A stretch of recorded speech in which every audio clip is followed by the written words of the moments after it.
découvrir en direct avec vous. J'ai pas regardé. Waouh, c'est vraiment la folie. Il se passe des choses intéressantes sur notre site.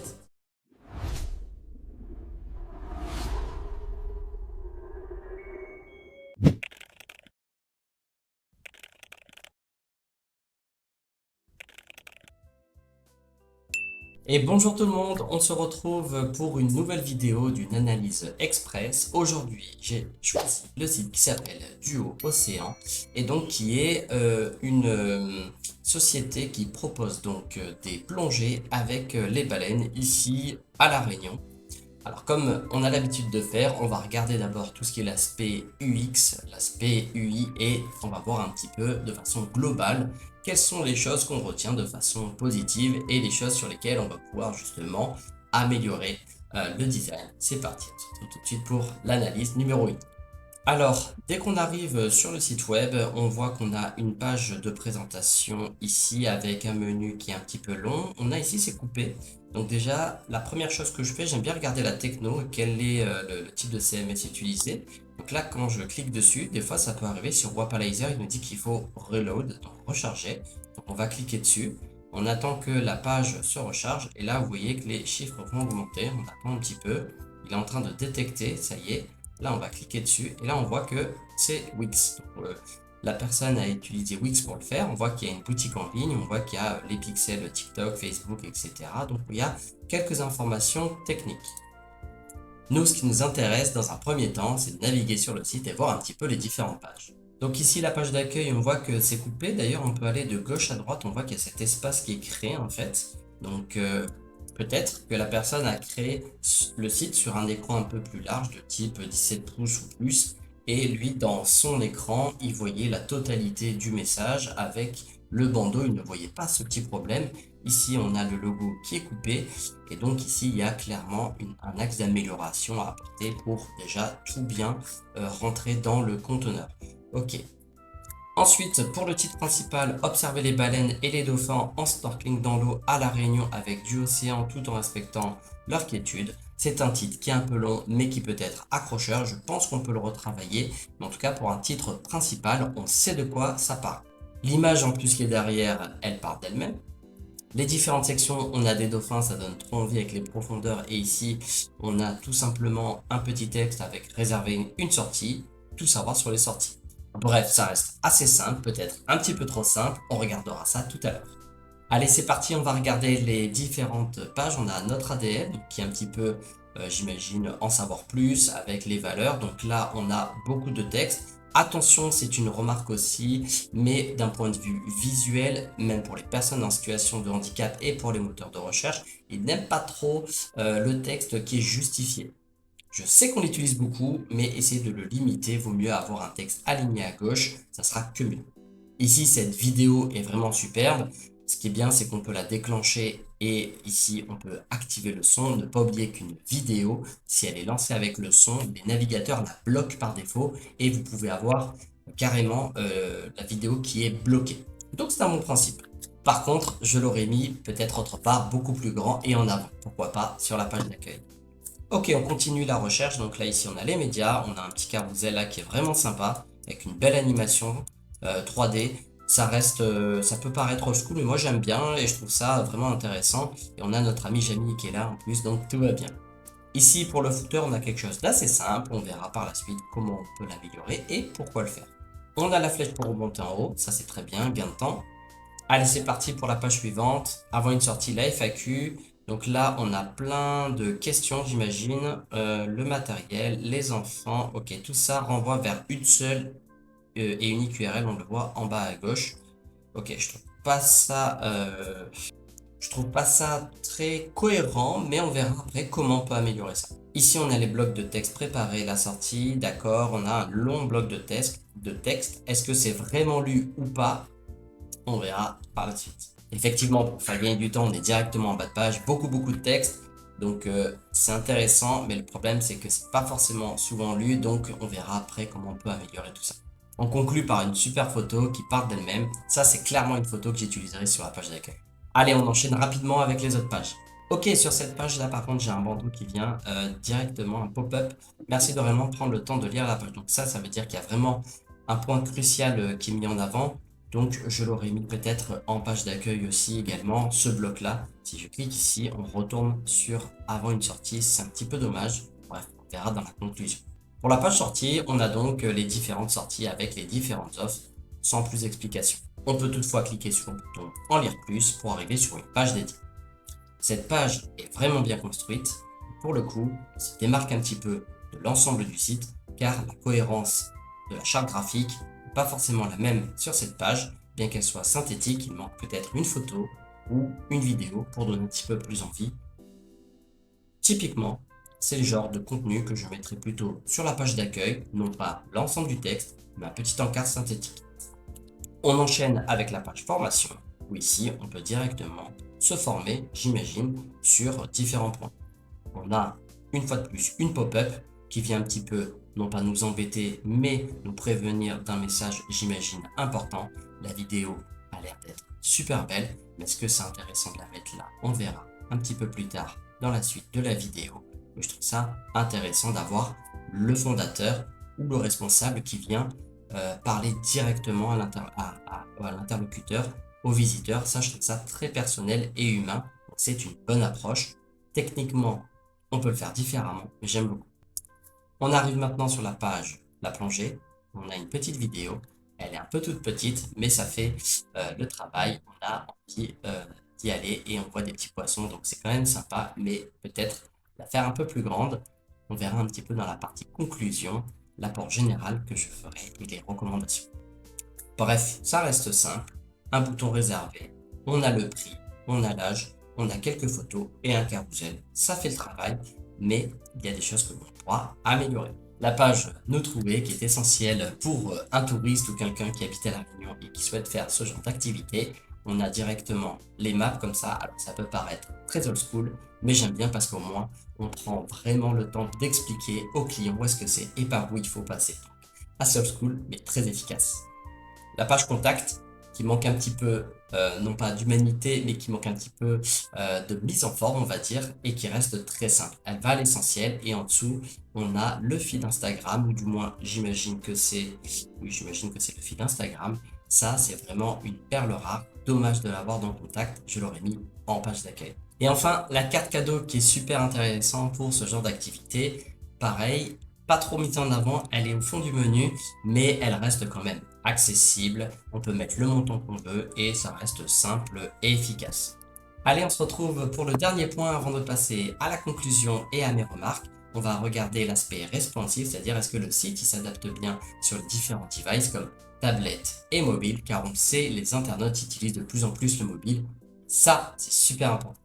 Je le présente plus trop maintenant, c'est LT Browser qu'on peut télécharger et on peut donc simuler la navigation de son site web via différents devices avec côte à côte le site web sur le téléphone et sur l'ordinateur et on peut choisir les différentes dimensions, les différentes marques directement d'ordinateur si on veut du MacBook ou si on préfère avoir quelque chose de plus traditionnel style PC avec des dimensions particulières. Ici, qu'est-ce qu'on voit? On voit que le site il n'est pas forcément en entier. Par contre, si je passe sur un 27 pouces, ou du moins ici, non, on voit que c'est quand même coupé apparemment. Alors attention, petite remarque, Lambda Test ne reflète pas à 100%. Des fois, il y a des petits couacs, des petites erreurs. N'hésitez pas à regarder sur un vrai ordinateur si vous avez l'occasion d'avoir quelqu'un autour de vous qui a un grand écran, de voir s'il voit la même chose. Mais ça reflète quand même assez bien. Et donc, je pense que le site est quand même coupé là, à ce niveau ici, en tout cas,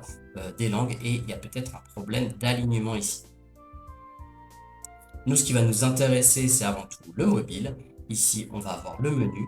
Donc là, je vais aller vérifier sur mon téléphone pour voir comment ça s'affiche. Et si c'est réellement ça qui est affiché, je reviens tout de suite. Effectivement, je viens de regarder sur mon mobile et j'ai la même chose. C'est un petit peu dommage. Le menu avec ME et NU qui revient à la fin. Donc la caméra, je ne sais pas si on arrivera à voir quelque chose, mais en tout cas, c'est bien ce que ça reflète sur mon téléphone.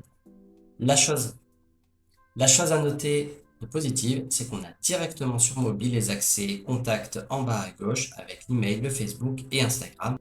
Et c'est quelque chose de simple et efficace pour capter ses visiteurs.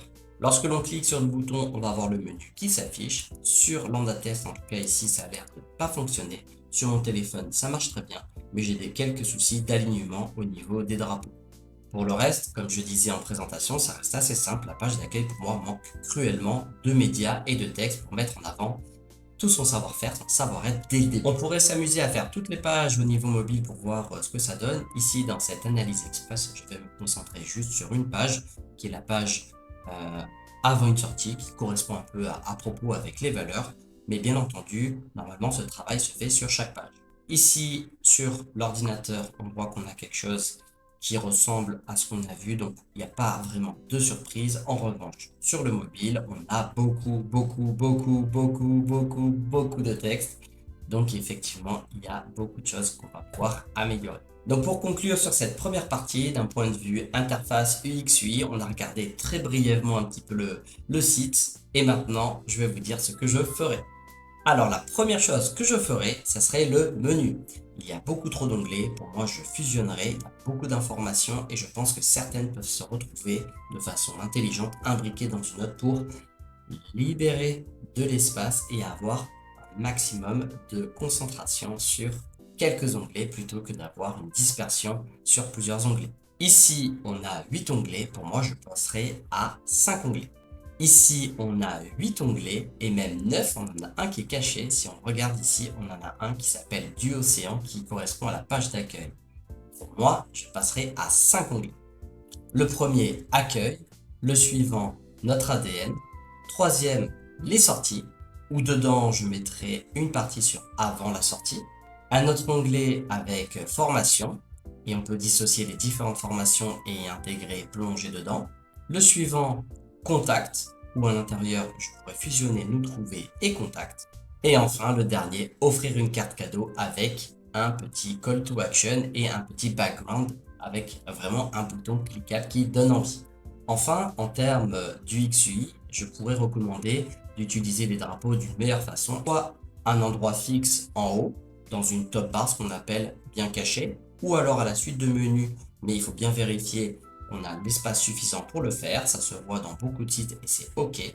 Enfin, une dernière technique consiste aussi à le mettre en bouton flottant quelque part, que ce soit en bas à droite ou en bas à gauche, ou peu importe, mais tant que ça reste cohérent et que ça reste accessible. La deuxième chose que je ferai, ça serait réparer les petites erreurs techniques et responsives. En effet, on voit que le menu est beaucoup trop grand et donc le logo est coupé à gauche et les informations de langue et connexion sont coupées à droite. Le fait d'avoir raccourci le menu nous laisserait plus de place à gauche pour bien mettre en avant le logo et à droite pouvoir mettre les langues qui resteraient directement dans le menu, pas besoin de bouton flottant pour le coup, je pense qu'on aurait largement la place. Le bouton connexion pour moi n'a aucun sens puisque lorsqu'on va acheter une carte cadeau, une fois que la personne l'a bien reçue, c'est très rare qu'on vienne dans connexion pour aller vérifier ses achats, à part récupérer la facture mais qui est directement envoyée par mail. Pour moi il n'y a aucun intérêt de faire un espace connexion pour les utilisateurs. Attention, sauf si vraiment il y a un intérêt parce que derrière, on va pouvoir récupérer autre chose que les cartes cadeaux, mais peut-être des diplômes si on a suivi de formation, ou vraiment un admin, un espace dédié qui a du sens. Mais sinon, je l'enlèverai. Troisième chose que je ferai, c'est refaire la page d'accueil. La page d'accueil, c'est la page essentielle où vos utilisateurs vont venir en premier. En effet, c'est hyper important avec les réseaux sociaux et la consommation du contenu. Il faut savoir que les gens ont de moins en moins de patience et il faut savoir qu'en moins de 10 secondes, l'internaute s'est fait déjà une image de vous. De ce fait, je mettrai une page d'accueil où je vendrai du rêve avec des belles photos, une super vidéo dans la section en haut héros pour donner envie et un espace justement média où on va pouvoir voir un petit peu à quoi s'attendre. Et oui, réfléchissez, c'est qui les utilisateurs? Ça va être principalement des touristes ou des gens à La Réunion qui veulent voir des cétacés, donc il faut leur donner l'eau à la bouche. Mettre en premier lieu des vidéos, mettre ensuite des photos, mettre si vous avez des témoignages ou bien des reconnaissances, des partenariats et ensuite le tarif. Et oui, les tarifs, c'est ce qui nous guide. Soyons honnêtes, il faut savoir que quand on fait une activité, on va savoir combien ça va nous coûter. Donc pour résumer, une page d'accueil claire avec une vidéo dans la section héros, un beau titre achat pour bien se positionner sur les moteurs de recherche et donner directement envie à l'internaute. On doit lui directement lui livrer la promesse qu'il attend et un call to action. Effectivement, il manque quelques call to action, donc j'en mettrai ici dans la section héros avec réserver, voir les prochaines pages. Effectivement, je mettrai un call to action ici pour réserver directement son activité, voir les places disponibles. Pourquoi pas proposer un petit calendrier comme on peut avoir soit sur Airbnb ou d'autres types d'activités où on peut sélectionner la date, voir la disponibilité et choisir le nombre de personnes. Enfin, je continuerai avec des médias un peu à droite, du texte à gauche et vice-versa en quinconce pour créer une certaine harmonie, une certaine fluidité et qu'on puisse avoir un maximum d'infos sans trop surcharger cette page d'accueil. Pour conclure, la page d'accueil doit avoir la promesse, on doit avoir des médias pour donner envie, des témoignages, on peut avoir une petite histoire sur la société, où nous trouver, et bien entendu, on doit avoir les offres et les tarifs qui doivent arriver assez vite. C'est propre à chaque situation et chaque activité. Pour moi, j'aime bien mettre les offres dès le début de la page, du moins assez proche, parce que les gens, ils savent déjà pourquoi ils sont sur votre site la plupart du temps et ils veulent savoir combien ça coûte et est-ce que vous avez de la disponibilité. Donc pour moi, je mettrai les offres directement en deuxième ou troisième section au maximum. Juste en dessous de cette section, pour moi, je mettrai les médias qui donnent envie et ensuite j'enchaîne avec les témoignages. Ça permet de conforter l'internaute et de le rassurer.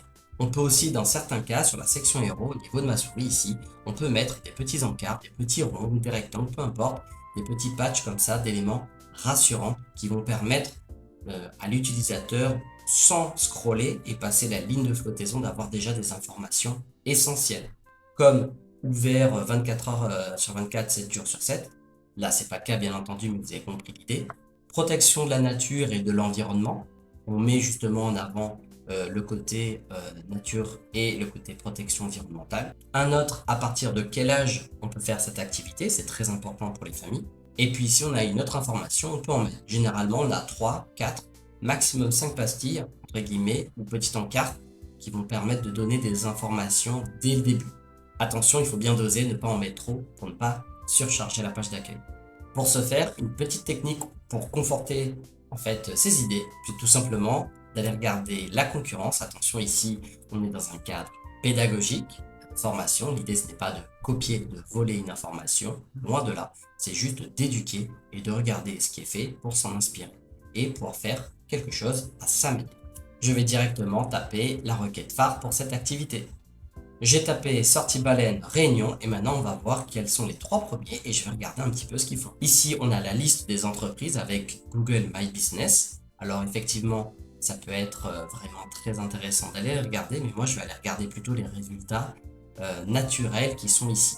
Ils sont bien entendu considérés comme des résultats naturels et sont spécifiés dans les outils de référencement, mais j'aime bien regarder les sites qui sont directement dans le classement ici.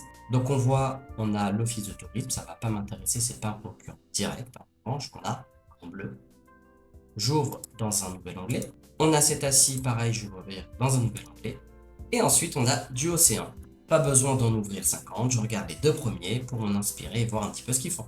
Ok, donc là, on a ouvert les 2 concurrents, donc on a Grand Bleu et Cétacie. Donc là, l'objectif est de regarder, de s'inspirer, bien entendu. Cette vidéo est sous format vraiment le plus pédagogique complète et l'idée n'est pas d'aller copier ou donner de mauvaises intentions, bien au contraire. Dès qu'on arrive sur Grand Bleu, on a une pop-up avec du marketing, donc ok, pourquoi pas, on va l'enlever et on passe à l'accueil. Alors, la page d'accueil, on a une belle vidéo en fond, ça c'est super, avec un titre principal et une espèce de tagline juste en dessous.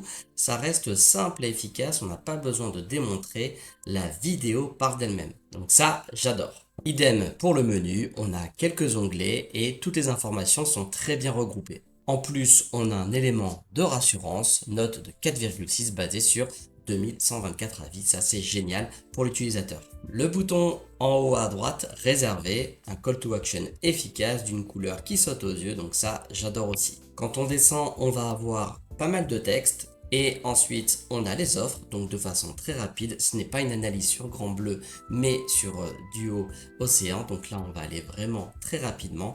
Moi ce que j'aime bien, c'est les différentes offres qui sont présentées avec la durée, une photo, il manque le prix. Mais bon, je pense que c'est fait exprès pour qu'on clique dessus, mais tout est bien fait. Allez, on regarde. Très vite fait, la page d'accueil. Ici, on a du texte. Pour le coup, il est écrit un peu grand. On est en full width, qu'on appelle en largeur vraiment à 100%. Je suis moins fan, mais pourquoi pas. Et ici, on a le site financé par l'Union européenne. Tout ça, c'est une obligation quand on passe par le cap numérique, mais on peut le mettre dans le footer de façon à ne pas gêner la page d'accueil et la lecture. Les services, j'adore parce que au moins c'est clair, net et précis. On a la durée, il manque juste le tarif, mais ça, j'imagine, c'est fait exprès pour qu'on rentre dans les services. Et ensuite la flotte. Pareil pour la suite, c'est plutôt bien présenté. L'idée est de présenter vraiment très simplement le site. Et on voit sur les points sur lesquels on peut s'en inspirer pour bien entendu faire à sa sauce et pouvoir personnaliser en fonction de sa marque. Je rappelle, l'idée de cette vidéo n'est pas de montrer comment copier un concurrent, mais comment s'en inspirer, regarder ce qui se fait pour se dire ok, je me remets en question, sur mon site il y a des choses à corriger. Pareil pour cet assis, on va regarder de façon très simple. Là on a un carrousel de photos, je trouve ça très joli, ça pèse un peu moins lourd qu'une vidéo, c'est moins émotionnel, mais pourquoi pas. En revanche, il y a beaucoup de texte et l'effet d'ombre derrière avec cet assis, pour moi, gâche un petit peu les photos. On a un effet de dégradé de couleur aussi qui est un petit peu trop accentué pour mon goût et l'opacité est un petit peu trop forte, ce qui gâche un petit peu selon moi l'aspect visuel là, des photos et l'émotion que ça peut en dégager. Le menu est très bien, il n'y a pas 150 onglets et on voit qu'ils ont réuni justement plusieurs sujets au sein d'un onglet. On a juste à passer la souris, c'est une bonne technique. Idem en haut à droite, un call to action no formule qui est bien visible. L'autre call to action en plein milieu, on peut pas le louper, c'est parfait. Ensuite, on voit des éléments de rassurance, c'est ce que je parlais précédemment, pour en mettre 4 ou 5 qui donnent justement des éléments qui se voient et sur lesquels on peut accentuer sur quelques petits soit services, des éléments de rassurance ou toute autre information. De belles sections avec des photos à droite ou à gauche qui donnent envie, ça c'est super. D'autres sections avec une grande hauteur qui permet de donner un peu de légèreté, de respiration quand on va lire et avec pareil encore on a des petits éléments de rassurance. Le tout est bien harmonisé, je trouve ça plutôt sympa, on a directement l'affichage des prix, le temps, les étoiles, donc là pour moi c'est encore plus efficace, peut-être un petit peu trop de texte mais j'aime beaucoup. Pour le reste je vais pas m'attarder dessus, l'analyse est pour Duocéan et pas pour les autres sites, je pourrais en revenir, pourquoi pas dessus pour faire un petit comparatif. Bref, vous avez compris l'idée, c'est d'aller regarder les concurrents et de voir comment on peut faire mieux, comment s'en inspirer et comment remettre au goût du jour un petit peu nos différentes informations. Pour conclure cette analyse de site internet et d'ergonomie parcours utilisateur, on a vu que regarder la concurrence peut être justement un très bon élément pour pouvoir se remettre en question et retoucher 2-3 petites choses qu'on a sur le site. Duocéan a pas mal de choses que l'on peut améliorer, donc ça c'est plutôt chouette, aussi bien au niveau de l'arborescence que de ses différentes sections, et enfin de compléter avec un texte un petit peu plus long sur la page d'accueil et mieux agencer tout ça. Enfin, mettre en avant l'humain comme ils le font, mais encore mieux, en mettant directement sur la page d'accueil et dans différentes sections, et compléter avec des photos ou des vidéos, par exemple pour la section Hero, ça serait super. Et enfin, et le plus notable, l'aspect marketing, rajouter des call to action un petit peu de partout, mais avec parcimonie. L'aspect mobile à revoir également, car très important pour l'utilisateur. D'ailleurs, c'est près de 70 à 80% des visites sur un site web selon bien entendu les activités. On va pas trop s'attarder sur cet aspect maintenant graphique, on va passer à l'aspect référencement SEO. Allez, c'est parti. Pour la partie référencement, vous savez que j'aime bien partir d'abord d'un point de vue technique. On va partir sur un crawl global, donc j'utilise l'outil Screaming Frog qu'on analysera dans une prochaine vidéo sur l'outil en lui-même. Là ici, toujours pareil, l'idée c'est de ne pas aller regarder dans 50 onglets, mais juste voir un petit peu les problèmes qui sont là. Est-ce qu'il y en a beaucoup? Est-ce qu'il n'y en a pas beaucoup? J'ai pas encore regardé, je découvre en même temps que vous en direct. Donc là, on est à gauche, on a vu d'ensemble une fois qu'on a crawlé le site, une fois qu'on a fini. Je rappelle, il y a 500 URL gratuites, après c'est payant. Généralement, pour des petits sites, ça suffit largement. Allez, on va dans problème. Ici, on va aller trier par type de problème et on va regarder ici et on a en plus les priorités si c'est élevé moyen. Vous pouvez faire soit par type de problème, soit par priorité, peu importe. Tout ce qui est rouge généralement c'est que c'est pas très bon. Tout ce qui est jaune ça veut dire c'est un avertissement, c'est pas très grave mais ça serait bien de le corriger. Tout ce qui est bleu c'est un peu optionnel. C'est du bonus, si vous pouvez le faire, tant mieux, sinon c'est pas grave. Moi, ce que j'aime bien faire de mon côté, c'est type de problème et après, je passe à la colonne suivante. Ici, on voit code de réponse interne. Donc, si je regarde bien sur cette URL là, on a une 404. Donc, ça veut dire que il y a un bug, ça veut dire que ça ne répond pas. Donc, quand on clique dessus, ce qui est bien avec Screaming Frog, c'est qu'il vous dit directement en bas. Donc, la caméra, là, je n'arrive pas à la bouger, mais c'est pas grave, on va faire avec. On va dans lien entrant qui est juste là. Ok, on se retrouve dans la partie lien entrant. Et là, on voit que ça vient directement depuis cette page-là. Ok, donc ça veut dire que dans cette page-là, il y a un lien qui se renvoie vers lui-même. Donc, ce qui est très bizarre, on va regarder ça en direct. Un petit clic droit, ouvrir à partir du navigateur. Effectivement, on voit bien qu'on a une 404. Vous voyez, on ne peut pas arriver à trouver quelque chose sur le serveur. Donc, il renvoie un code de réponse 404. Donc ici, quelque chose que j'ai noté qui est bizarre, c'est qu'il y a un slash ici. Et là, il n'y a pas de slash. En fait, il y a une boucle de redirection, j'ai l'impression. Donc en fait, je vais juste regarder toutes les URL et essayer de trouver celle qui ressemble le plus à celle-ci. Voilà, ici, je l'ai trouvée, donc j'ai plus qu'à la sélectionner.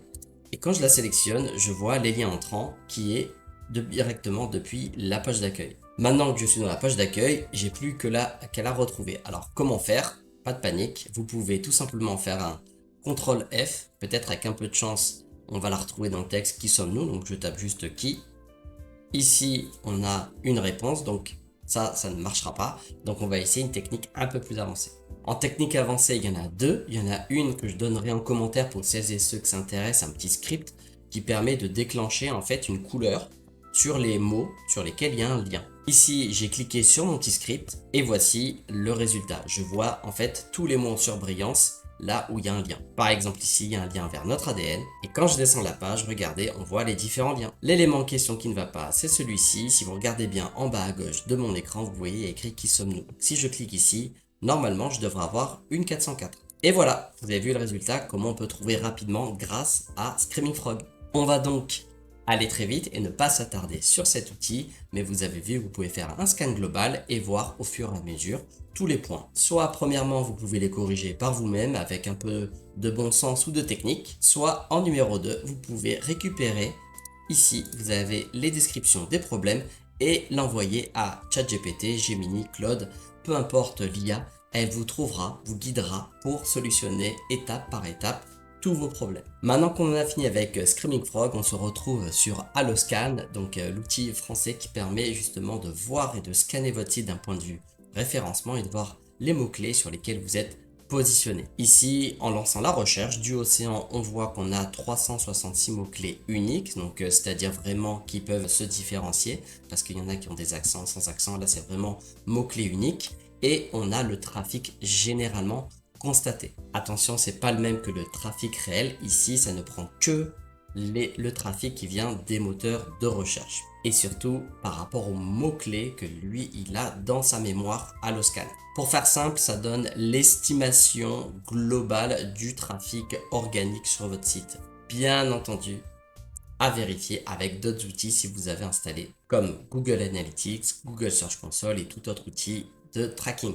Ok, passons à l'essentiel. Je vais regarder tout simplement les mots-clés sur lesquels ils se positionnent. Ici, un petit peu plus bas, on a forcément le nom de marque, c'est normal. Et ensuite, on a des mots-clés business. Les mots-clés business sont nager avec les baleines, réunion, baleine réunion, nager avec les baleines. On voit que cette sémantique est très importante. On pourra comparer sur Google avec les concurrents, voir comment on se positionne et essayer d'améliorer ses positions sur ce mot-clé. Enfin, les meilleures pages, ici on va avoir réservé, simplement ça n'a pas interprété le E accent aigu, donc ça pas de souci. Ensuite, on a avant une sortie, nous trouver et contact. Enfin, on a un espace qui est très important avec les concurrents. Si on passe la souris sur un concurrent, ce qui est bien avec cet outil, c'est que ça vous dit les mots-clés qui sont exclusifs à vous, donc c'est-à-dire à du Océan, les mots-clés que vous avez en commun tous les deux, et les mots-clés sur lesquels le site concurrent est positionné exclusivement, mais pas vous. Pas mal pour trouver des idées de mots-clés. On va aller un tout petit peu plus loin, on va cliquer dans les mots-clés pour voir justement quelle page se positionne sur ces mots, sur ces requêtes, et voir comment améliorer ensuite son positionnement. Let's go! On clique sur plus, on retrouve ici tous les mots-clés. Moi, ce qui est important, c'est ne pas travailler forcément mes mots-clés, mes requêtes concernant ma marque, puisque si quelqu'un tape ma marque, je ne suis pas intéressé d'aller le chercher puisqu'il me connaît déjà. Pour faire simple, on filtre et on enlève du Océan. C'est parti. On vient donc dans filtre, on clique sur exclure mots-clés On tape le nom de sa marque et on confirme. Et enfin, on applique. Ici, j'ai un nettoyage de mots-clés et normalement, je suis censé avoir des requêtes business. Ici, on a les requêtes et la page concernée, c'est-à-dire quelle page se positionne sur mots-clés. Ici, c'est assez facile, tous les mots-clés se positionnent sur la page d'accueil. Donc, que faire? On peut travailler son texte en ajoutant un petit peu plus de mots-clés. Attention, ce n'est pas en mode bourrin, on va ajouter les mots-clés nage avec les baleines, baleine la Réunion sur la page d'accueil, mais c'est vraiment de penser à l'intention utilisateur, qu'est-ce qu'il aimerait trouver sur la page d'accueil et intégrer de façon intelligemment ces mots-clés. Et c'est maintenant à ce moment précis que l'IA rentre en jeu et on va pouvoir être assisté pour nous aider dans la rédaction et l'optimisation de son contenu. Pour ce faire, on se retrouve donc sur la page d'accueil. Ici, on va cliquer sur l'extension Detailed SEO. On voit qu'on a une meta title qui est trop longue, une meta description beaucoup trop longue également. Attention, ça ne veut pas dire que c'est faux à 100%, ça veut dire que c'est vraiment trop long. C'est mieux qu'elle soit trop longue qu'elle soit trop courte et qu'on manque justement de mettre des mots-clés. Donc là, il faudrait réharmoniser et mettre vraiment à la bonne longueur disponible pour que ça soit bien affiché sur les moteurs de recherche. Enfin, quand on scrolle un petit peu, on va passer sur le reste, on va regarder la structure HN. Pour rappeler, ce sont les différents titres qu'on va donner au moteur de recherche pour donner une importance sur chacun de ces titres et des sous-titres. H1, il doit y en avoir qu'un par page. H2, H3 et H4, ce sont des sous-titres à utiliser de façon intelligente. Dites-vous que c'est comme une rédaction. Il y a un grand titre, des sous-titres, des sous-sous-titres, on va dire, des paragraphes, des explications, mais la lecture doit être harmonieuse. Et c'est la même chose pour les moteurs de recherche. Mais alors, comment faire ça et comment améliorer son SEO? Eh bien ici, on va récupérer la structure HN. Ici, dans cet onglet Headings qui est juste à côté, on a la structure HN. Ici, elle est bien pauvre, il n'y en a qu'une seule. Alors, ce qui est chouette, c'est qu'il y a une grosse marge de progression. Les autres onglets, volontairement, je ne vais pas aller dessus parce que ce sont des techniques un petit peu plus avancées et nous, ce qui va nous intéresser, c'est avant tout la rédaction, la structure HN et pouvoir proposer un texte fluide qui répondent à l'intention des internautes et des moteurs de recherche. Pour celles et ceux qui veulent aller plus loin, l'onglet images est pas mal parce que ça permet de voir quelles sont les photos où il manque la balise title, c'est-à-dire titre, et la balise alt. Pour rappel, la balise alt est super importante, c'est ce qui va être lu par les moteurs de recherche, mais également pour les personnes en situation de handicap, où cette phrase va être décrite et lue à voix haute pour décrire la photo. Pour conclure sur cette partie référencement, on est allé vraiment à l'essentiel. On a regardé premièrement via un outil de référencement comme Alloscan pour voir les différentes positions et mots-clés. Enfin, d'outils, on a regardé le petit tableau de la concurrence pour voir un petit peu sur quoi est positionné les concurrents et nous donner des idées de mots-clés. Et enfin, on a regardé avec une extension Detailed SEO pour voir un petit peu notre structure HN. Alors maintenant, la vraie question, c'est comment je peux améliorer mon SEO avec ces informations? Eh bien, tout simplement, avec ChatGPT ou n'importe quelle IA, on va pouvoir faire du SEO. Ici, on se retrouve sur ChatGPT. L'une des meilleures façons de faire du SEO, c'est avant de poser des bases, un socle important. On en a parlé et reparlé, c'est vraiment l'intention des internautes, comprendre la psychologie, c'est-à-dire faire vraiment du neuromarketing pour pouvoir ensuite l'appliquer sur ces différentes stratégies. Que ce soit du SMO, tout autre levier d'acquisition, c'est important de comprendre sa cible. Petit conseil que je vous donne, vous pouvez faire un prompt en amont pour pouvoir comprendre ses intentions et ensuite faire du SEO. Deuxième option, si vous êtes un peu plus bourrin, vous pouvez directement faire du SEO, ça sera déjà bien, mais il y aura des parties qui vont manquer parce que c'est l'intention utilisateur qui prévaut. Ici, dans cette vidéo, on va faire la méthode un petit peu plus conseillée qui est penser intention utilisateur. Allez, c'est parti, je vais commencer à écrire et je vais tout simplement lui dicter qu'il est expert en neuromarketing et en neurosciences et qui va vraiment me faire une analyse détaillée sur l'intention de recherche et les besoins qu'ont les clients quand ils tombent sur ce genre de site web. Qu'est-ce qu'ils vont penser? Quelles sont les questions justement qui vont se poser autour de ça, quels sont les freins, quelles sont les motivations, etc. Comme ça, on aura vraiment un socle hyper solide pour pouvoir travailler tout le reste. Ok, allez, c'est parti, je vais dicter tout ça. Ok, donc là, j'ai dicté un long paragraphe. Je vais tout simplement activer, c'est très important, le mode ici Deep Research pour avoir vraiment un document qui soit bien documenté et avec les sources. Vous pouvez le faire, bien entendu, sans Deep Research, mais la réponse sera plus courte et moins pertinente selon moi. Ici, je vais donc activer le mode Deep Research directement ici.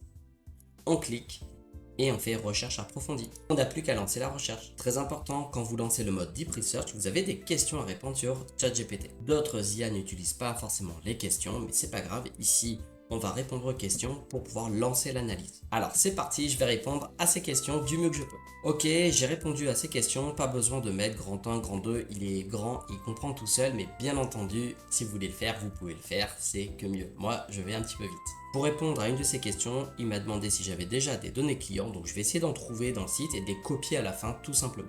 Pour en trouver, rien de mieux que d'aller sur Google, d'aller voir les avis Google et de copier-coller le maximum. Pour cela, je clique sur les avis Google dans sa fiche Google My Business et on ne se casse pas la tête, je vais copier-coller, il fera le tri. Le mieux, c'est que vous prenez directement ici de tout en haut et vous essayez de scroller et de prendre un maximum d'avis. Le contrôle A ne fonctionne pas forcément parce que des fois ça vous prend ce qu'il y a derrière la fenêtre. On va pas faire les 479 avis, mais on en prend un petit peu, on fait copier et on les met à la fin entre guillemets. Je les colle. Et c'est parti, on lance la recherche approfondie, on se retrouve d'ici quelques minutes. Très bien, maintenant qu'on a vu la partie donc SEO, on va passer à la partie intelligence artificielle. On l'a déjà utilisé pour le référencement, mais là, vraiment d'un point de vue business, comment ça pourrait m'aider. Donc pour cela, on va utiliser différents outils. On va essayer de générer une infographie par exemple. Ensuite, de créer une présentation. Ensuite, on va essayer d'utiliser l'intelligence artificielle pour nous générer des idées de contenu et pourquoi pas des images de poste. On pourra également se servir de l'IA pour nous donner des idées pour comment développer le business et pourquoi pas de développer de nouvelles offres ou une nouvelle approche. Et enfin, on terminera par la génération d'une nouvelle page de site web, une refonte pour voir un petit peu ce que ça donnerait. Si vous regardez cette vidéo jusqu'à la fin, j'aime bien faire, vous me connaissez, des petits bonus, donc je vous ai réservé un petit truc, j'espère que ça va vous plaire. Allez, c'est parti, on se retrouve avec le premier. Donc pour générer une affiche, on va passer par NotebookLM. Donc en fait, NotebookLM, comme je vous avais dit, c'est un outil de Google qui permet de rassembler plein d'informations. Ça évite l'hallucination et on va pouvoir travailler dessus et développer justement une petite affiche et plus particulièrement une infographie. Donc là, je vais écrire un prompt sur les baleines à l'île de la Réunion, comportement, espèce, reproduction, et on va lancer la recherche. Lui, il va aller scanner toutes les sources qui lui semblent pertinentes. Allez, je lance la recherche. Et donc ici, il a trouvé quelques sources, donc en fait, je peux les visiter, enfin les voir, et je peux les importer. Donc là, je vais mettre afficher, et donc ici, j'ai tout simplement, on a des choses quand même assez officielles avec un arrêté, on a les baleines et dauphins, l'essentiel, etc. On a pas mal de choses. Je peux venir rajouter, en plus, bien entendu, des sources comme YouTube, PDF, des documents, enfin vraiment tout. C'est parti, on fait importer. Donc là, en fait, ça nous fait un petit résumé des ressources. On peut commencer à lui poser des questions. Donc là, je vais lui écrire un prompt. Je vais lui dire, voilà, j'aimerais créer une infographie sur les baleines à La Réunion. Quels sont, toi, les critères que tu retiendrais pour cette infographie? Alors, c'est parti, on y va. Voilà, le prompt est fini. Je vais lancer et on va voir un petit peu sa réponse. Donc là, il m'a donné les critères que lui, il sélectionnerait. Et ensuite, il me donne le prompt prêt à copier-coller dans l'espace infographie qu'on a juste ici à droite. Donc j'ai plus qu'à copier-coller, je fais copier. Portant ici, j'appuie sur le petit stylo pour donner vraiment un détail à l'infographie. Et pour rappel, je suis avec un VPN connecté aux États-Unis, car ici, sans VPN, des fois ça bug. Je ne sais pas si vous rencontrez le même problème, dites-moi en commentaire, ça m'intéresse. Une fois que j'appuie sur le petit stylo ici, je ne vais pas me mettre en mode détaillé, bêta, on le laisse comme ça. On laisse en portrait, on pourrait avoir en... On laisse en... Pardon, pour avoir en portrait ou carré. Et là, je vais tout simplement coller le texte que j'ai copié précédemment. Je colle et c'est parti, on va générer, on va voir ce que ça donne. Et voilà, la génération est faite, ça a pris environ 5 minutes, un petit peu moins. On va regarder ensemble et en direct le résultat. Waouh, truc de dingue, il nous a carrément pondu l'affiche avec le texte, les photos. Je trouve ça quand même assez impressionnant. Bien entendu, l'aspect graphique, je suis pas méga fan, mais je trouve ça intéressant pour avoir ce petit encart, soit au sein du site web à un moment bien précis et donné, soit directement, ça peut être dans l'espace physique où ils reçoivent les gens, donc à l'entrée du magasin, peut-être collé sur le côté avant de partir, avant la sortie. Je trouve ça intéressant. Pour rappel, ça m'a pris 2 minutes top chrono. Bien entendu, on peut guider la génération, on peut la refaire dans un différent format, lui donner d'autres informations, parce que là, on a une partie globale, mais si on veut vraiment maximiser l'information à l'île de la Réunion pour son entreprise, c'est possible, vous avez compris un petit peu comment jouer avec. Ensuite, on pourrait aussi lui demander d'analyser comme site web Duo Séant pour pouvoir générer une présentation. C'est ce qu'on va faire tout de suite, c'est parti. Donc là, on va ajouter comme ressource le site web, on fait ajouter des sources et on n'a plus qu'à copier-coller un site web. Ici, regarde, site web. Je colle le lien et c'est parti. Maintenant que le site est rentré, on va directement lui dire de faire une petite analyse pour créer justement un prompt de présentation. Donc c'est parti, c'est ce que je vais faire tout de suite. Et je lui ai fait le petit prompt, on l'envoie et on va regarder ce que ça donne de suite. Et voici le prompt, donc là on va faire la même méthode, on va faire copier-coller et on va voir le résultat ensemble. Je copie et je vais coller dans présentation. On n'oublie pas le petit stylo, je colle et on va générer et on va regarder le résultat. En attendant qu'il recherche, je vais faire la même chose sur Gamma, un autre outil qu'on avait vu pour les présentations. Pour commencer, je vais aller sur ChatGPT pour qu'il me fasse un résumé de la situation et je l'enverrai à Gamma tout simplement. Ici, pas besoin de faire un long prompt, bien entendu, on pourrait l'améliorer. Là, l'idée, c'est d'aller vraiment rapidement et de comparer la présentation de NotebookLM et de Gamma. Pour ça, je vais mâcher le travail pour Gamma. Je vais avoir un texte de présentation sorti avec ChatGPT que j'aurai plus qu'à copier-coller dans Gamma. Donc, c'est parti pour le prompt, à de suite. Mets-toi à la place du responsable du site Duo Séant. Tu vas devoir créer une présentation pour les touristes qui arrivent dans ton magasin. Pour mettre en contexte, Duo Séant est basé à l'île de la Réunion. Donc, ce que je vais te demander, c'est d'analyser son site web, puis de générer directement prêt à copier-coller les slides de présentation que je pourrais mettre dans l'outil Gamma. Comme ça, je pourrais juste copier-coller et j'aurai une présentation toute belle lorsque les touristes arrivent à La Réunion dans mon magasin. As-tu bien compris ma demande? N'hésite pas si tu as des questions. Et donc là, j'ai fait vraiment très rapidement. Ici, il m'a mis musée du océan, donc ce site Duo Séant. Et je vais mettre le site ici directement. Donc je peux forcer et ici mettre web, recherche sur le web, c'est-à-dire qu'il va aller vraiment se connecter. Des fois il fait automatiquement, mais des fois c'est un petit peu mieux de forcer la main. Allez, c'est parti, on va générer ça et on va voir s'il va me faire les présentations. Et à la fin je lui dis, as-tu bien compris ma demande? Donc là c'est parti, il va rechercher sur le web et ici il va me mettre directement les slides. Je n'ai plus qu'à copier-coller. Bien entendu, il faut relire, on peut rajouter des choses, c'est vraiment très simple. Je fais copier. On se retrouve maintenant sur Gamma. Je vais faire créer. Ici, on peut faire depuis un texte et je vais coller tout simplement. Une fois qu'on arrive ici, on va lui dire génération à partir de notes d'un plan et je peux faire continuer vers l'éditeur. Si on fait conserver le texte, ça va garder exactement les mêmes choses. Moi, j'ai besoin qu'il développe un peu plus. Donc, j'ai choisi l'option numéro 1. C'est parti. Une fois qu'on est dans l'éditeur, il va nous demander est-ce que tu veux générer le texte ou le préserver. Moi, je veux qu'il le génère. Et imaginons, je vais mettre détaillé vraiment poussé, c'est-à-dire je veux qu'il explique un peu plus. Attention, il risque de dire des bêtises, c'est juste pour l'exemple et pour montrer jusqu'où on peut aller. Ici détaillé, voyageurs et amateurs de nature francophone, particulièrement les visiteurs et les résidents de la Réunion intéressés par... Ok, très bien. Ici, quelques réglages que je passe très rapidement. Type de dessin, je vais mettre des vraies photos plutôt, type photo. Et je vais rajouter réaliste. À la fin, il me demande le nombre de cartes.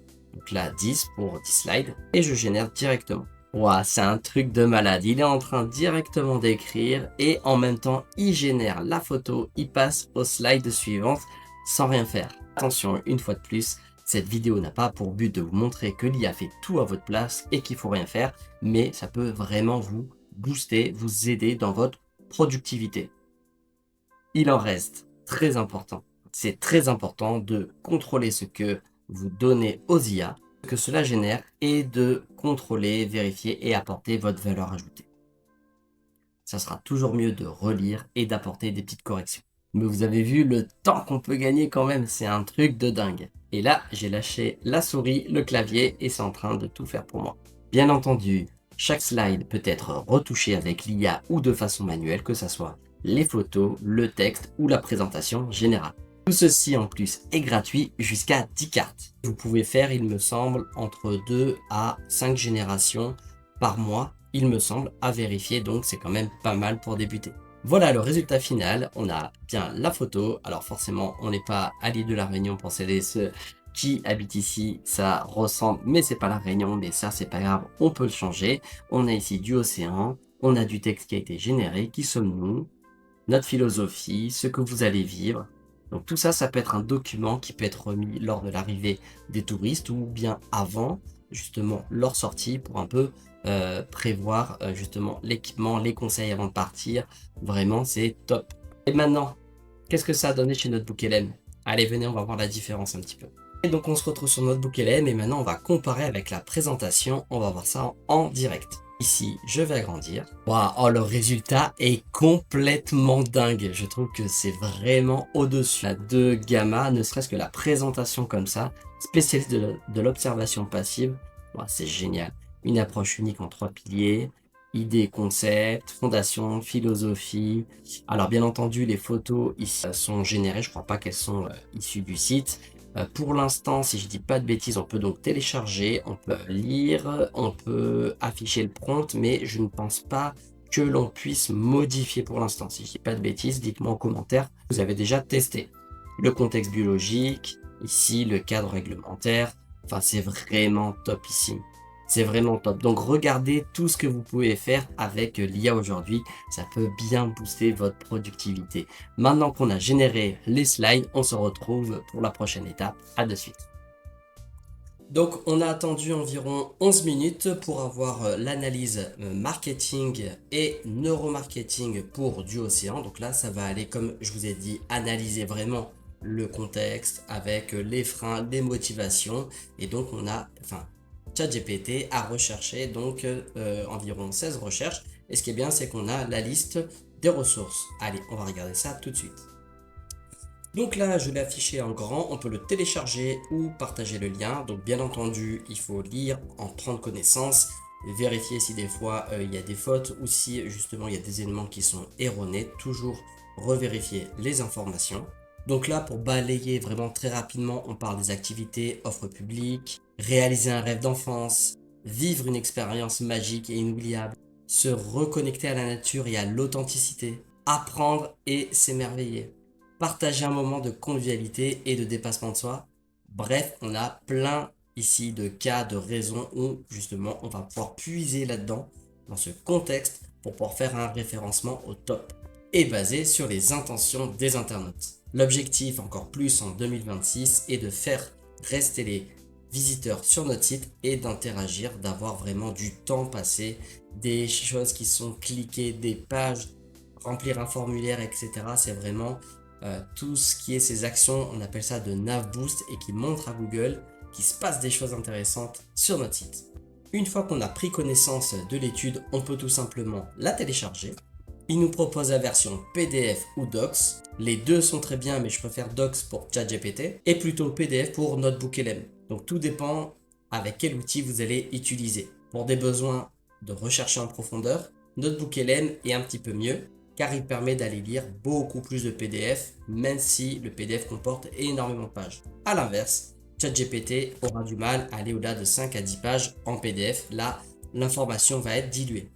Et je trouve, à mon sens, peut-être que je me trompe, mais que ChatGPT, j'ai l'impression qu'il arrive un petit peu mieux à lire quand c'est un format docs sur certains points que sur du PDF, mais ça reste mon propre avis. Ici, on va continuer avec ChatGPT, donc au format Word, Docs suffit amplement. Une fois que j'ai téléchargé ce fichier, je pourrai m'en servir plusieurs fois et pour d'autres leviers marketing ou d'autres objectifs. Ici, je ne me prends pas la tête, à la fin de la conversation, on va rentrer dans le vif du sujet en parlant du SEO. Maintenant que cette étude est faite, je vais lui demander de construire la page idéale qui mélange intention utilisateur et référencement. Je vais donc écrire un prompt simple en lui disant, grâce à ton analyse et tes recommandations, quelle serait selon toi l'approche idéale de cette page d'accueil. Et seulement après, je lui dirai, ajoute tous les éléments SEO, c'est-à-dire pour le référencement qui selon toi sont pertinents. Allez, c'est parti, je tape le prompt. Le prompt est fini, je peux envoyer. Bien entendu, il peut être amélioré. ici, si vous êtes intéressé, je vous l'enverrai directement en message privé. Allez, c'est parti, je viens de lancer et on va voir un petit peu le résultat. Donc là, il nous dit la structure idéale de la page d'accueil d'un point de vue UX/UI, contenu, CTA. Et donc, il nous dit le mobile first, premier objectif égale réservé, rassurer dès le début, aider à choisir en 10 secondes, donner un plan clair, bref, c'est vraiment ultra pertinent. La structure idéale de la page d'accueil. Ok, donc là, il nous met les différentes sections avec le header sticky, la section héros qui est juste en dessous, bandeau rassurance express, section comment ça se passe. Waouh, il nous met tout, c'est vraiment fantastique. Ok, donc là, il a fini sa réponse. À la fin, il nous met des questions ouvertes. Sur la home, tu préfères mettre en avant mise à l'eau, fort mais plus engageant, ou observation plus option mise à l'eau plus rassurant.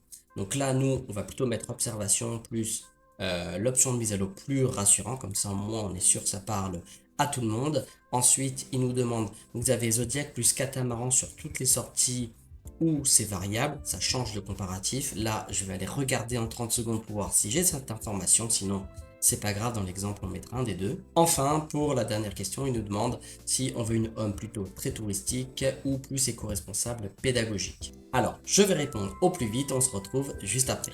Donc là, très important dans le prompt, quand on doit répondre et qu'on ne sait pas, on peut regarder sur le site. Ici, ce que j'ai fait, pour être sûr, c'est que je suis allé dans les sorties. Et en fait, j'ai ouvert cette page et cette page, et j'ai directement copié tout le texte. C'est-à-dire que ici, la première, j'ai copié tout ça, j'ai fait copier, et je l'ai mis dans un document, catamaran. Ici, je les ai tous mis à la suite, d'accord? Donc tous à la suite, et j'ai tout simplement téléchargé le document. Et ce que je vais lui dire ici, dans ChatGPT, je vais lui dire, c'est variable pour info, suis cette trame en pièces jointes. Et ici, je vais directement uploader le fichier. Une fois que c'est uploadé, je peux passer à la question suivante. Une fois le fichier uploadé, je réponds à la dernière question, pas besoin de mettre la numérotation, et je vais lui répondre OK pour le reste, et tu passes à la suite. Je fais carrément un copier-coller, je vais changer je par tu. Et c'est parti, on envoie ça. Comme vous pouvez voir, il lit le document. Là maintenant, il nous répond. On va voir un petit peu ce qu'il va nous répondre. Alors, le plan de rédaction, page d'accueil, l'accroche, très bien. Ok, bon, c'est génial. Là, pour quelqu'un qui est novice, qui connaît rien, avec ces quelques techniques, il peut directement revoir sa page d'accueil, réécrire, réorganiser, remettre des call to action, remettre des éléments de rassurance.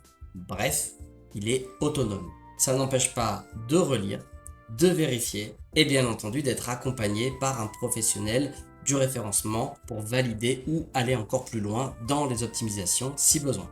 Mais l'ensemble est carrément dingue. Regardez, il nous a tout sorti et il est encore en train de continuer à écrire. Pour celles et ceux qui se posent la question, est-ce que c'est pas trop long comme contenu? La réponse est non. C'est à vous d'être malin. Essayez, je dirais pas de cacher du texte, mais de le rendre harmonieux. On peut utiliser des tabs, on peut utiliser des listes à puces, on peut utiliser des textes qui sont derrière une image, mais on ne cache pas le texte. On essaye de le mettre, de le glisser intelligemment. L'objectif final est d'avoir une page d'accueil assez costaud niveau référencement, mais pas trop longue pour l'utilisateur. Voilà, c'est fait.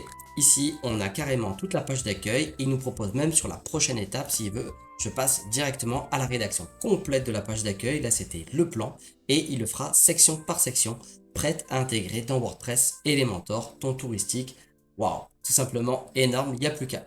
Ici, on va pas continuer parce que sinon, la vidéo, elle va durer 2 heures. L'objectif, c'est de vous montrer comment faire. Maintenant, vous pouvez y aller au fur et à mesure et vous tirez le fil et vous allez pouvoir vous en sortir. Pour conclure cette partie sur le SEO, on a vu qu'on pouvait, avec un outil comme Alloscan, voir les différents mots-clés sur lesquels on est positionné, mais également les différentes pages, retravailler carrément toute une page avec la structure à chaîne et avec la sémantique. Allez, petit bonus pour celles et ceux qui veulent aller plus loin dans la sémantique, j'entends beaucoup parler de recherche de mots-clés, regardez une technique qui marche très bien. En plus de son plan qui est magnifique, ça demande bien entendu à tout vérifier s'il ne dit pas de bêtises, mais le plan est vraiment génial, je trouve. On peut lui rajouter ce petit truc que je vous donne rien que pour vous. On va lui écrire un prompt en se basant sur l'étude, vous vous rappelez? Et bien maintenant, vous pouvez mettre directement ce prompt. Voilà le prompt final. Bien entendu, chacun peut se l'approprier. Moi, j'aime bien demander les mots-clés génériques, business, locaux, les mots-clés long trend, c'est-à-dire une requête composé de plein de mots, et des entités nommées. Entité nommée, ça peut être le nom d'une place, un lieu, un personnage, un symbole, un titre d'un film, peu importe. C'est tout ce qui fait penser ou rappelle à un sujet. Par exemple, si je vous dis ceinture, volant, pneu, airbag, vous allez dire voiture. Ça vous fait penser à voiture alors que je n'ai pas cité le mot voiture ou un mot qui a une racine de voiture. Donc là maintenant il n'y a plus qu'à appuyer sur entrée et on aura une liste de mots-clés vraiment très précise. Allez, on regarde de suite le résultat. Donc il va commencer par les mots-clés, je crois, génériques. Donc là, voici une cartographie complète et structurée de groupes de mots-clés construite à partir de toute la conversation, plus de l'étude marketing et neuromarketing. Donc vraiment, là, on est dans le cœur du sujet.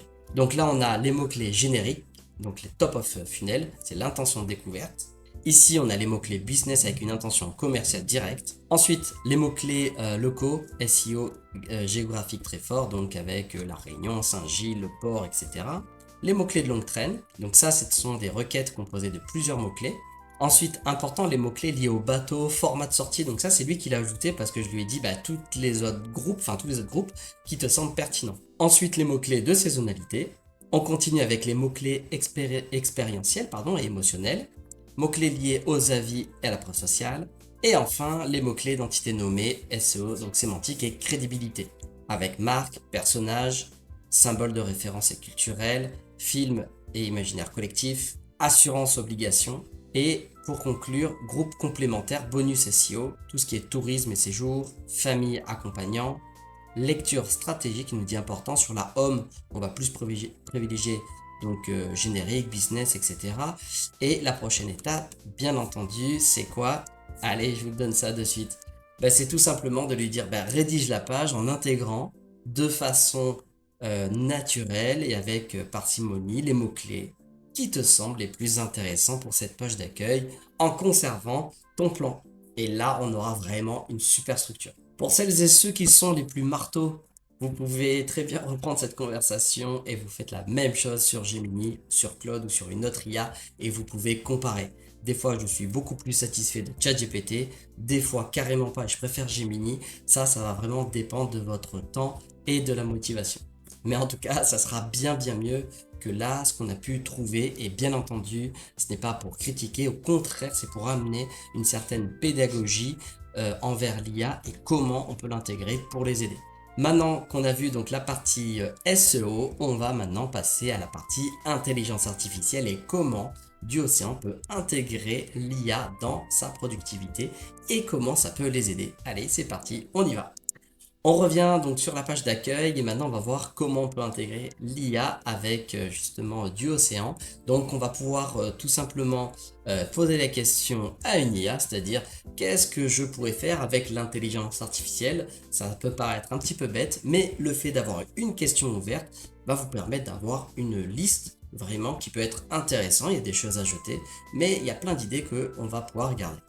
Et ça, c'est ce qu'on va faire de suite. C'est parti. Ici, on se retrouve donc sur Gemini et on va tout simplement lui poser la question. Ici, je vais utiliser le vocal pour pouvoir justement prompter. Mets-toi à la place d'un prompt engineering, tu as l'art et la manière d'écrire des prompts pour les intelligences artificielles.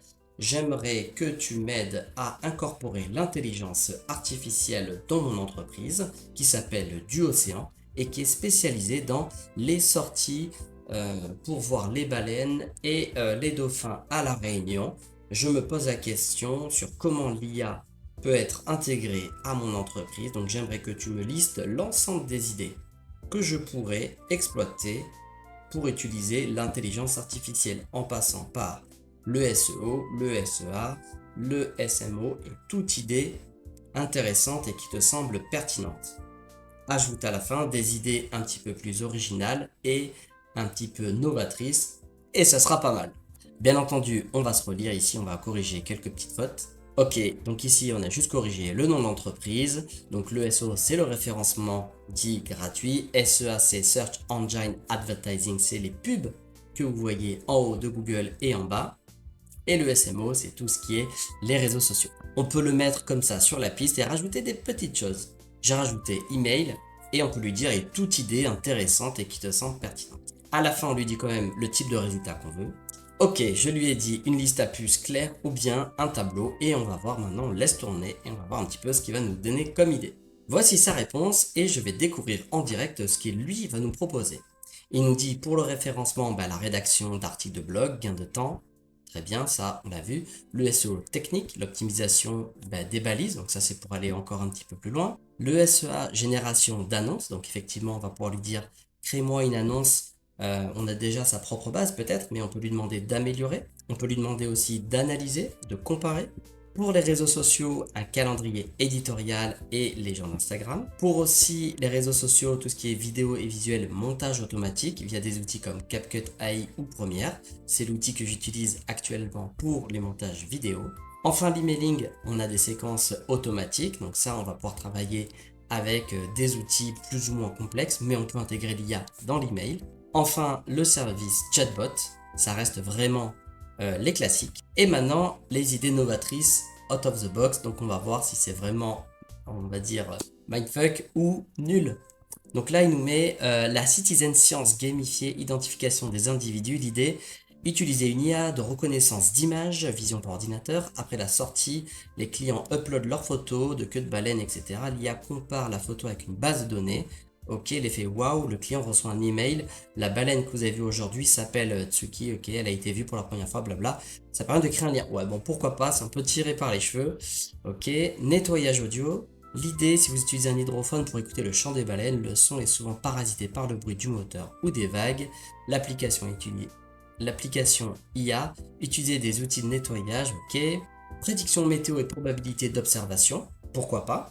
Ils nous disent l'application affiche sur votre site un indice de chance. Aujourd'hui, 95% de chance de voir des dauphins.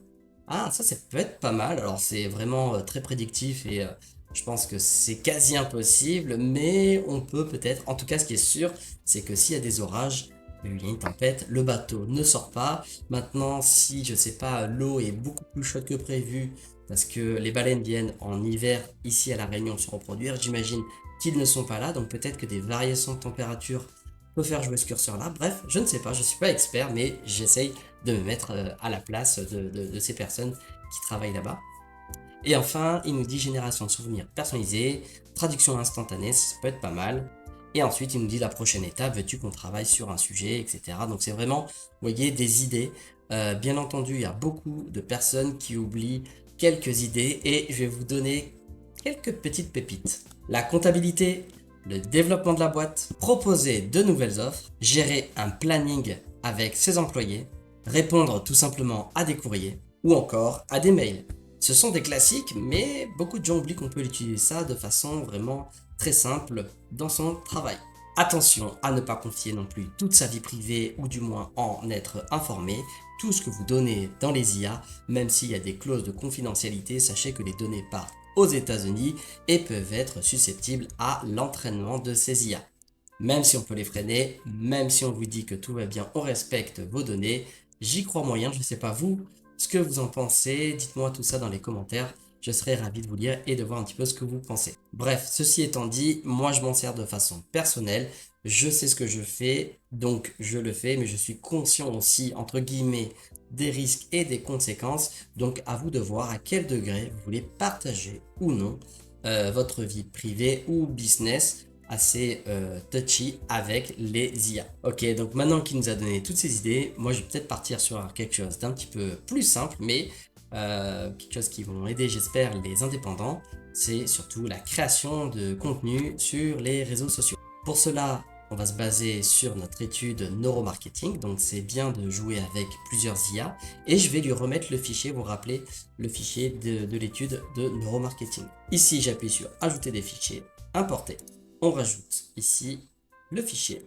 Voilà, une fois le fichier qui est uploadé, je vais tout simplement lui dire de se baser sur le calendrier marketing et le calendrier aussi des fêtes à La Réunion pour pouvoir me proposer une stratégie pour les réseaux sociaux. Allez, c'est parti, on va voir ça ensemble. Voilà, ici j'ai fini le prompt, bien entendu il peut être amélioré. Je le repositionne en lui disant tu es mets-toi maintenant à la place d'un marketeur spécialisé dans les réseaux sociaux et on va se concentrer sur Instagram. Et je vais lui dire maintenant d'analyser d'abord le calendrier marketing de façon globale et locale à La Réunion pour commencer mon travail. On peut lui rajouter à la fin, as-tu bien compris ma demande et quelles sont les prochaines étapes. Ok, donc ici je vais envoyer, pour être franc j'ai envoyé mais il a bugué et j'ai réussi à savoir pourquoi. En fait vous avez une petite note qui vous explique pourquoi et en fait là en gros il dit je suis à la ramasse en 2026 et j'essaie de consulter mes datas mais il les a pas. Donc on peut mettre stop ici et on va reprendre le prompt. Ok, donc là en fait j'ai tout simplement rafraîchi et en fait j'ai la réponse. Si des fois vous ne l'avez pas et vous voyez que ça bug, vous pouvez le récupérer sur internet, vous le mettez dans un doc et vous lui donnez entre guillemets à manger, comme ça il aura de quoi prendre l'information pour vous le retranscrire. Donc ici on va analyser l'analyse du calendrier marketing 2026, focus réunion et tourisme et on a ici donc toutes les dates, d'accord. Donc après à vérifier si c'est juste ou faux et on va regarder un petit peu tout ça dans le détail. On a tous les mois, le troisième trimestre, etc. Ici, on a bien le pic de la saison des baleines. Les publications doivent être quotidiennes ou presque story, des stories du jour, ok. On a donc septembre et le trimestre 4, ok. Bref, on a vraiment pas mal avec justement Deepavali, le 8 novembre, le 20 décembre, la fête CAF, etc. On a vraiment le calendrier réunionnais, donc ça c'est très cool. Et maintenant, on va tout simplement lire les prochaines étapes ensemble. Donc il nous dit, maintenant que nous avons la carte du terrain, voici comment nous allons procéder pour construire ton planning. 1. Définir les piliers du contenu. 2. Choisir la fréquence. 3. Création du planning. Et enfin, ma question pour toi, c'est souhaites-tu que je commence par établir les piliers de contenu ou préfères-tu attaquer directement un planning, je poste février, etc. Secret numéro 1, prendre son temps. Ok, donc là, il faut éviter de se précipiter. On va un peu tourner autour du pot et on va lui poser d'autres questions. C'est parti, je vous montre ça. Ok, donc là, très clairement, je lui ai dit, avant de se lancer, hein, hop, hop, hop, tranquille, on analyse les calendriers marketing et quel axe, quelle orientation, quelle stratégie mettrais-tu en place? J'aimerais ton point de vue, réponse complète, cohérente et réaliste selon toi. Et en plus, je lui dis, analyse le fichier si besoin. Vous vous rappelez, c'est vraiment l'étude marketing. Comme ça, il a le comportement des internautes et il va pouvoir un petit peu mieux réfléchir. Donc, vous voyez, des fois, avant de vous précipiter, regardez, insistez avant de vous lancer.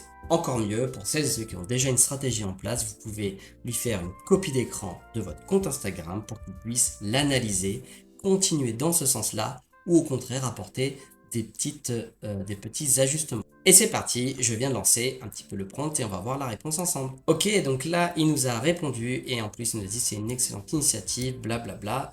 Le positionnement central, il nous dit un petit peu le constat, vous avez une offre segmentée, la force majeure, l'inclusion du film souvenir, blablabla. Ma stratégie en 3 axes pour 2026, la pédagogie comme produit d'appel, la segmentation claire et le souvenir garanti preuve sociale. Et enfin, il nous dit l'orientation saisonnière pour 2026 avec la saison basse, la saison de transition. Enfin, vraiment, il nous fait un contenu assez complet et bien entendu, on peut l'ajuster et l'améliorer. Pour celles et ceux qui veulent aller plus loin, je vous montre un petit tips bonus. Allez sur votre compte Instagram, vous pouvez installer une extension comme Fireshot qui permet de prendre des captures d'écran. Comme le scroll est infini, je vais prendre une capture d'écran de la page et je vais l'arrêter au bout d'un moment parce que sinon ça va être un défi. Regarde, tac, on vient, on fait capturer la page entière et on va prendre un petit peu. Donc là, j'ai déjà préchargé la page pour que ça soit un petit peu plus fluide et puis on va aller arrêter au bout d'un moment. Comme ça, au moins, on aura un PDF. Donc là, je vais arrêter, je pense que ça suffit.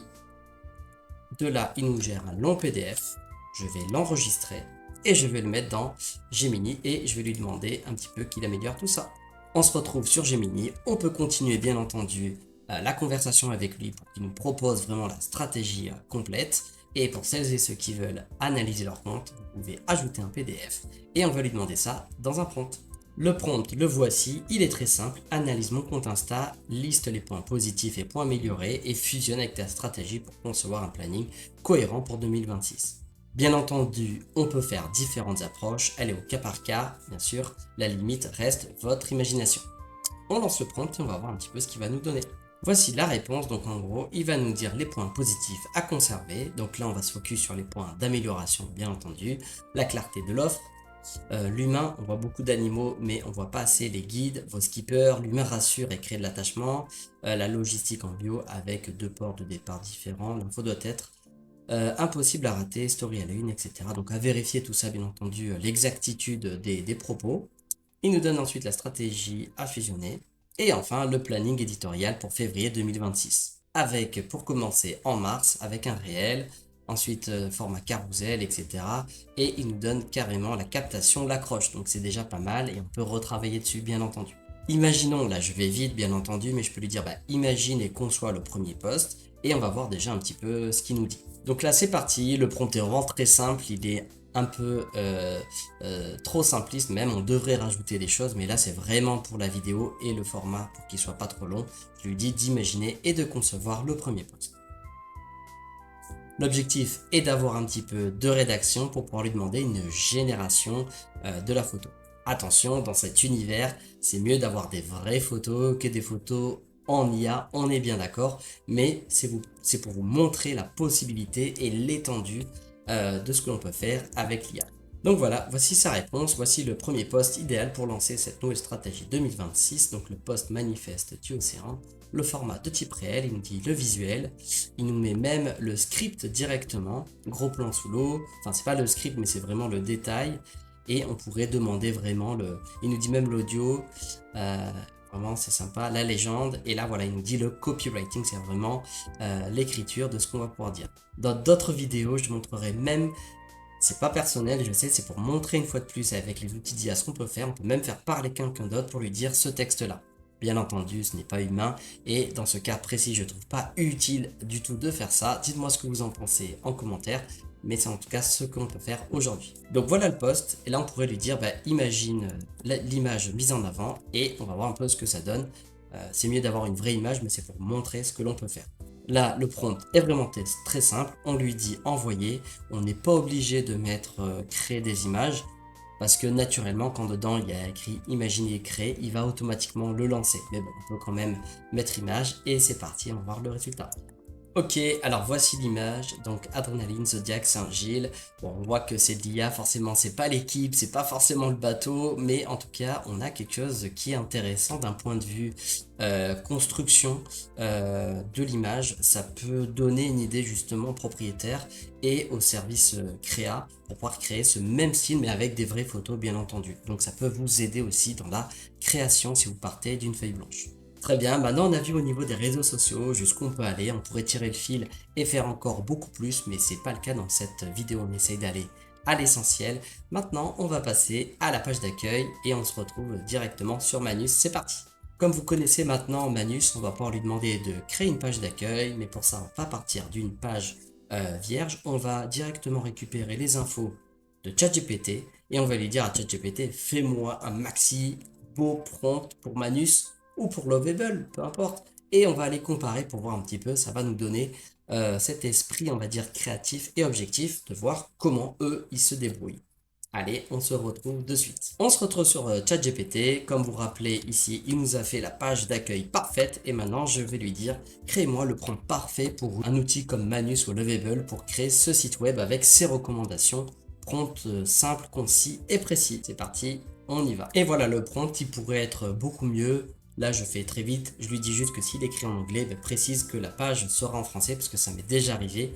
Qui me mettent le prompt en anglais, du coup le résultat est en anglais. Allez, c'est parti, on va aller récupérer maintenant ce résultat-là qui va nous donner pour le mettre dans Manus et dans Lovable. Ah, c'est vraiment ouf ce qu'on arrive à faire maintenant avec l'IA. Il nous dit carrément le prompt prêt à copier-coller. En fait, il n'y a rien à faire. Donc bien entendu, c'est pour donner des axes de créativité. Rien n'empêche de les refaire à votre façon, de les améliorer sur un WordPress ou un autre CMS ou un site en dur, peu importe, mais ça va nous donner pas mal d'idées. À rappeler, le temps que ça génère la réponse, ça peut demander beaucoup de crédits, donc dans un certain cas, il va vous dire attention, j'ai utilisé tous mes crédits, je pense notamment à Manus, et donc vous n'aurez pas un résultat escompté parfait, mais ça vous donnera quand même un résultat satisfaisant pour un premier jet, mais juste pour vous prévenir, ça va pas vous donner le résultat final super beau, super joli. Donc on va voir, parce que là à mon avis ça va pomper pas mal de crédit tout ça. Et petite info supplémentaire, vous avez d'autres applications. Dans mes vidéos je montre beaucoup Manus et Lovable. Vous pouvez faire avec la tendance là en ce moment c'est Cloud Code. Vous avez Bolt, vous avez Cursor, il y a plein de choses avec lesquelles on peut bosser avec, mais je vous montrerai déjà dans un premier temps ces deux outils. Allez, trêve de parler, on prend ce prompt, on le copie et on le colle dans Manus. Donc là je copie, on le met dans Manus et c'est parti. Je lui précise de concevoir ce site web et d'utiliser ce document parce que le prompt est trop long. Donc il a transformé en TXT. Allez, c'est parti. On va faire la même chose en simultané sur Lovable. C'est parti, il n'y a plus qu'à appuyer sur Entrée. Ok, c'est fini, ça a duré environ 10 minutes. Donc là, on a le premier résultat de Manus qui est totalement pour moi pas raté, mais presque. C'est-à-dire que là, on a quelque chose de très simple, mais c'est très plat. Alors certes, on a des photos de dauphins, de baleines, mais on a tout en grand espace comme ça, on appelle ça donc en full width. Et je trouve ça intéressant dans certains cas, mais je trouve que c'est déconstruit, ça n'a pas d'âme. Il y a les couleurs qui s'harmonisent bien, ça oui, je trouve ça très bien. Les typographies, pourquoi pas, mais ça reste assez plat. Donc là, ça peut nous donner des idées sur quelques sections, mais je trouve ça pas très réussi. Bon, ce que j'ai fait, exception, j'ai demandé juste de mettre le logo et je lui ai demandé aussi d'arrêter le full width mais de mettre en box et quels sont les autres points à améliorer selon toi. Donc déjà, il va me faire ces petites modifications et ensuite il va me donner une liste de recommandations. Attention, comme je vous ai dit, les crédits partent à une vitesse phénoménale, donc il se peut que je sois bloqué, mais je tente. En attendant, du côté de Lovable, regardez, ça a l'air déjà beaucoup plus beau, je vais ouvrir en grand et je vais découvrir en direct avec vous. J'ai pas regardé. Waouh, c'est vraiment la folie. Bon, il y a des petits bugs à droite à gauche que je vois là vite fait ici. On a le bouton découvrir là qui est juste un peu dessus les boutons. On voit qu'il aime bien utiliser les palettes d'orange et ça c'est parce que dans Lovable, je pense qu'il y a des palettes qui sont déjà préconfigurées. Mais je trouve que la photo est belle. J'aurais mis la queue de la baleine encore un peu plus zoomée, un peu plus grande, qui arrive juste au-dessus du texte. Mais déjà, on est sur quelque chose en premier jet qui est vraiment sympa. Le changement du logo à faire absolument. Le menu à revoir, mais déjà je trouve ça plutôt intéressant. Quoique avis client, c'est rarement comme ça dans le header, je l'aurais mis plutôt dans le footer et j'aurais suivi les conseils de ChatGPT pour mettre un menu beaucoup plus harmonisé. Pour le reste, on regarde ensemble. Que souhaitez-vous, quelle rencontre pardon souhaitez-vous vivre? Là, c'est une question qui a du sens. Toute l'année, de juin à septembre. Donc là, déjà, c'est bien. On va pouvoir séparer les gammes et surtout donner une information très précise. Une expérience accessible, encadrée et respectueuse. Comment se déroule une sortie? Ok, c'est vraiment pas mal. Vraiment très bien. Beaucoup mieux, je trouve, que Manus. Mais attention, ça manque de médias. Ça manque de call to action et ça manque terriblement d'humain. Donc, bien entendu, à mettre justement le ou les propriétaires en avant avec leur petite vidéo qu'on a vue. Ça, c'était top. En revanche, la section ici, juste avant le footer, est très bien. On a une carte interactive qu'il n'a pas pu faire, mais Google Maps, on peut aller récupérer et mettre ça dans son CMS. On a Port Saint-Gilles, Port Saint-Leu, on a directement les informations, tout en une visu, je trouve ça très bien. Et un petit call to action final, votre plus beau souvenir à La Réunion commence ici, vraiment pas mal. On pourrait rajouter donc un calendrier de réservation, dès le début, on pourrait lui dire, et on pourrait rajouter plein de choses comme ça. On va regarder du côté Manus qu'il a fait avec les petites corrections. Pour Manus, il m'a fait une petite modification, mais j'ai pas eu le temps de voir. En fait, j'ai été happé par les options qu'il me proposait et je lui dis direct d'ajouter un système de réservation en ligne pour voir un petit peu ce que ça donnerait. Donc on se retrouve tout de suite. Ça y est, Manus il a fini, donc il a ajouté la baleine et avec le logo, mais on voit que le logo est tout écrasé, donc je vais vérifier ça avec vous. Effectivement, le logo il est écrasé, donc il faudrait lui demander de retravailler ça. Par contre, pour la section header, donc quand j'ai dit boxed, il a mis tout en box. Mais j'aurais dû lui préciser, c'est ma faute, la section héros de laisser en grand. La photo donne beaucoup plus envie. Ici, quelle rencontre voulez-vous faire? Très bien. On est sur des réponses un peu similaires, je trouve, avec Lovable, mais à leurs différentes sauces. Je sais pas vous ce que vous préférez. Bref, en tout cas, vous avez vu les possibilités donc, que l'on peut faire grâce à ces outils. On va regarder Lovable. J'ai pas pu m'empêcher de lui dire de rajouter calendrier de réservation. On va voir si ça a marché ou pas. On se retrouve donc sur Lovable. Effectivement, il a réussi. Type de sortie, je peux choisir dauphin, baleine. Je peux choisir une date pour 2 personnes, 3, 4 et on peut réserver. C'est pas full responsive, mais en tout cas, ça, je trouve que c'est une très bonne approche et c'est ce que font, je crois, la concurrence. Ils avaient mis un petit calendrier, il me semble, dès le début. Il me semble, si je dis pas de bêtises. En tout cas, c'est sympa avec l'annulation gratuite jusqu'à 24 heures avant, paiement sécurisé, confirmation instantanée. Je trouve ça vraiment pas mal. Pour conclure sur la création de site web, donc on a vu à quel point c'était simple aujourd'hui. J'ai pas tapé une ligne de code, j'ai juste fait marcher mon cerveau. 2-3 idées, un bon brief d'une IA comme ChatGPT ou Gemini et on envoie dans les outils comme Manus, Lovable et plein d'autres. Le résultat est ce qu'il est, mais en tout cas vous pouvez récupérer pas mal d'infos. Parce que je ne pouvais pas vous laisser comme ça sans un dernier bonus. En fait, je suis allé sur Claude qui est connu pour bien coder. Il fait aussi plein d'autres choses. On a Claude Code. Moi, ici, c'est la version en ligne que je vais utiliser. Et là, en fait, ce que vous voyez en train d'écrire, c'est tout simplement, on peut lui demander d'aller encore plus loin. Je vous explique ça tout de suite. En gros, je me suis dit, qu'est-ce que je pourrais leur offrir comme dernier cadeau en bonus? Ben, tout simplement, un petit widget ou une option, quelque chose qu'on va pouvoir mettre directement sur son site. En gros, c'est quoi? Pouvoir donner la possibilité aux indépendants à La Réunion de pouvoir créer leur propre plugin, leur propre outil. Et tout ça de façon le plus simple possible. Attention, ça ne veut pas dire qu'on va avoir une version qui va fonctionner à 100%. Mais ça peut donner de très bonnes idées que l'on va ensuite peaufiner, travailler ou donner à un indépendant, un développeur pour qu'il puisse finir son idée. Ici, dans cet exemple, je lui ai demandé d'analyser le site et de lui demander un widget, un outil ou une app intégrée. Et enfin, quelle est selon lui la meilleure idée? Il m'a listé donc 10 outils interactifs que je pourrais mettre directement sur mon site, donc des idées la plus farfelue à la moins farfelue. Et à la fin, il m'a donné ses top 3. Je lui ai dit, on va choisir la première, qui est le Wave Spotter plus compte à rebours, en gros, combinaison gagnante, urgente plus preuve, égale conversion. Voici le détail. En gros, ça sera un widget de visualisation des observations récentes avec une carte animée montrant les zones d'observation des 7 derniers jours, avec un compteur de rencontre du mois, dauphin, baleine, indicateur de probabilité de rencontre selon la saison. L'impact, ça va être de créer de l'urgence, plus de la preuve sociale, 15 baleines vues cette semaine par exemple. Pas mal, non? À la fin, on arrive à une V1, on peut voir directement en grand et on va voir ça tout de suite. Donc ici, Claude m'a fait une V1 et je peux directement publier pour avoir un lien et je vais voir en direct avec vous à quoi ça ressemble, sachant que c'est une V1. Donc ici, on a quelque chose d'assez simple avec le nom de dauphin vu, les baleines et les sorties réussies. On a les observations des 7 derniers jours avec les dauphins observés, etc. Probabilité d'observation aujourd'hui 95% et je peux réserver ma sortie. Bien entendu, c'est une V1, on peut lui dire d'améliorer ça selon son point de vue. Il me pose quand même quelques questions avant de passer à l'étape 2. Personnalisation, dites-moi le design général vous plaît, couleur, style, animation, voulez-vous ajouter et retirer des éléments? Les données affichées sont-elles pertinentes? J'ai mis des données d'exemple. Et une fois validé, je vous expliquerai comment connecter vos vraies données. Ça, c'est vraiment très très cool. L'intégrer sur WordPress ou bien en fichier HTML ou en embed, c'est-à-dire pouvoir le mettre, donc j'imagine, sur d'autres sites comme des sites en dur en HTML. Je vais lui donner ses réponses qu'il attend. Donc ici, qu'est-ce que j'ai fait? J'ai répondu à ses questions. Je lui ai juste envoyé un screenshot en fait de mon site et je lui ai dit plus dans ce style de design, améliore ce concept selon toi. Donc en gros, il va essayer d'aller encore plus loin et de l'améliorer. Comment pourrais-tu l'améliorer? Et donc là, il va répondre et on va voir un petit peu le résultat. On va faire publier, publier et copier. On copie le nouveau lien, on vient le remplacer ici et voilà le résultat. Ici, on a quelque chose d'un petit peu plus amélioré. On a les observations récentes. Ok, mais il n'y a pas un grand changement. Donc pour ce faire, je retourne sur le chat et il me dit en fait toutes les options. Donc là, il me dit de connecter à une base de données, mais là, on va pas le faire de suite. On va plutôt faire une option de personnalisation avancée avec tout ça. Donc là, on va essayer de faire un copier.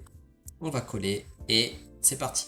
On arrive donc à la limite de Claude gratuit parce que là, il nous propose la version Pro ou Max. Donc là, ici, on va arrêter comme ça. Donc j'imagine que peut-être tout n'est pas bien fini, mais c'est pas grave.